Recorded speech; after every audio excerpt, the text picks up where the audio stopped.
पुलवामामधील दहशतवादी हल्ल्यात मृत्युमुखी पडलेले शैलेश गलाठिया यांच्या अंत्यसंस्काराच्या वेळी त्यांच्या पत्नी शीतल यांनी उपस्थित केंद्रीय मंत्री CR पाटील यांना रोखठोक प्रश्न विचारला। सरकारने सामान्य करदात्यांचं संरक्षण करायला नको का? माझ्या नवऱ्याचं आयुष्य फक्त म्हणून कमी मोलाचं आहे का की तो VIP नव्हता? शीतल यांनी आरोप केला की हल्ल्यानंतर नेते आणि अधिकारी केवळ फोटो काढायला आणि माध्यमांसमोर येण्यासाठीच आले। મને પાછો આપો મારે બીજું કઈ ન જોઈએ। આજ પછી કોઈ દિવસ કોઈ વોટ જ નહીં કરતા। જો આપણી ગવર્નમેન્ટને પોતાની સુવિધા રાખવી છે, તમારા પાછળ કેટલા VIP હોય છે, કેટલી ગાડીઓ હોય છે, તમારો જીવ છે, આ ટેક્સ पे કરે છે એનો જીવ નથી।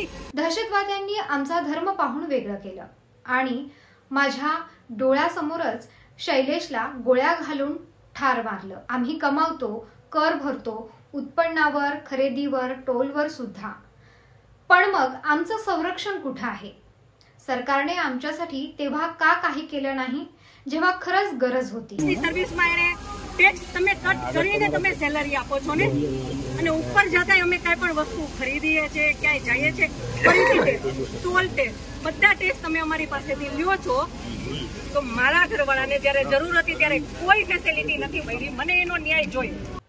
शैलेश आपल्या 44व्या वाढदिवसासाठी काश्मीरला गेले होते, पण तिथंच त्यांच्या आयुष्याचा शेवट झाला।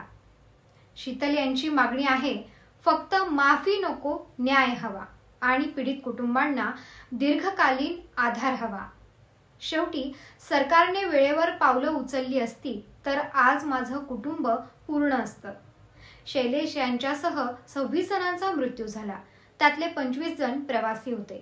पण आजही प्रश्न तोच आहे, सामान्य माणसाचं आयुष्य इतकं स्वस्त का?